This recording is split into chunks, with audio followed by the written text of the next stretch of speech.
Hi there, ready to set up your EastLink tag? Here's how to get it installed and ready to go. First, you need to make sure you're using the correct tag for your vehicle class.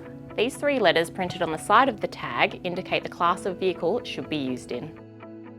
Locate the right spot for your tag.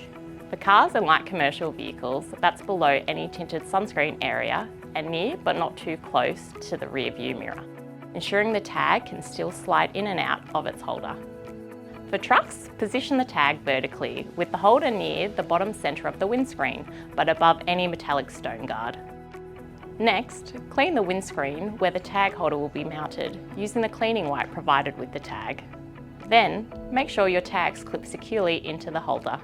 If your vehicle has a metallic windscreen, check your vehicle's manual for the right spot.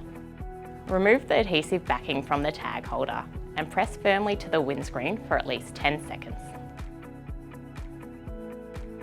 Don't forget to add your license plate to your EastLink account. This helps keep everything in sync. Finally, listen for that satisfying beep at toll points. That's your tag saying, "I'm working," with no extra image processing fees. And with that, you're good to go.